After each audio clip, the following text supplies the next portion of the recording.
BNP দলের সর্বোচ্চ নীতি নির্ধারণী ফোরাম স্থায়ী কমিটিতে এলেন রুহুল কবির রিজভী সহ 4 শীর্ষ নেতা। আর এই এক সিদ্ধান্তের পরপরই ওলটপালট হতে যাচ্ছে বিএনপি ও সরকারের সব গুরুত্বপূর্ণ পদ। চাউর উঠছে বিএনপির মহাসচিব পদে বসতে পারেন রুহুল কবির রিজভী। শুধু তাই নয়, মন্ত্রিসভায়ও আসছে বড় রদবদল। সব মিলিয়ে রাজনীতির মাঠে এখন একটাই আলোচনা, কার কাঁধে উঠছে কোন দায়িত্ব।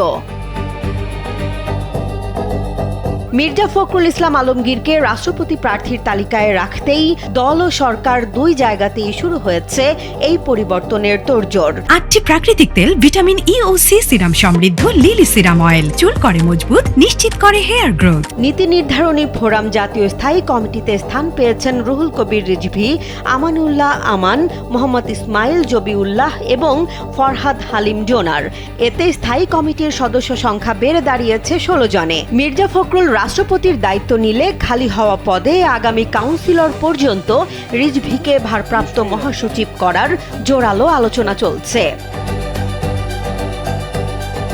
অন্যদিকে সরকারের প্রশাসনেও আসছে বড় পরিবর্তন। মির্জা ফখরুলের স্থানীয় সরকার মন্ত্রণালয়ে স্থানান্তরিত হতে পারেন বর্তমান স্বরাষ্ট্রমন্ত্রী সালাহুদ্দিন আহমদ। আর খালি হতে যাওয়া স্বরাষ্ট্র মন্ত্রণালয়ে দায়িত্ব পেতে পারেন পানি সম্পদ মন্ত্রী শহীদ উদ্দিন চৌধুরী। সরকারের 6 মাস পূর্তিতে মন্ত্রিসভাতেও নতুন মুখের আগমন নিশ্চিত বলে ধরা হচ্ছে। আলোচনায় আছেন কৃষক দলের শহীদুল ইসলাম বাবুল, সংসদ সদস্য শামীম কায়সার লিংকন, সেলিমা রহমান এবং আন্দালিব রহমান পার্থ। বিভিন্ন মন্ত্রণালয়ে প্রতিমন্ত্রীর দায়িত্ব পালন করা কয়েকজনকে পূর্ণমন্ত্রী করার সম্ভাবনাও রয়েছে বলে আলোচনা আছে। তবে সরকারের দায়িত্বশীল কেউ এ বিষয়ে প্রকাশ্যে মন্তব্য করতে রাজি হননি। ফলে এখন পর্যন্ত এগুলোকে সম্ভাব্য পরিবর্তন হিসেবেই দেখা হচ্ছে।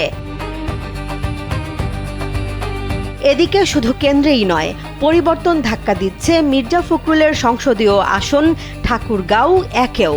আসনটি শূন্য হলে সেখানে উপনির্বাচন হবে। সেখানে প্রার্থী হিসেবে আলোচনায় আছেন তার ছোট ভাই মির্জা ফয়সল আমিন ও বড় মেয়ে মির্জা শামারুফ। তবে এ বিষয়ে পরিবারের পক্ষ থেকেও কোনো আনুষ্ঠানিক বক্তব্য পাওয়া যায়নি।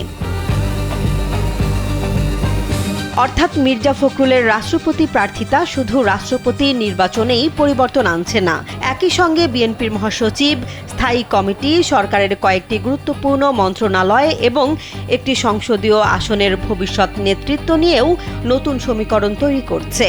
এখন দেখার বিষয়, আলোচনায় থাকা নামগুলোর মধ্যে শেষ পর্যন্ত কারা দায়িত্ব পান। জেসমিন জাহান, কালবেলা।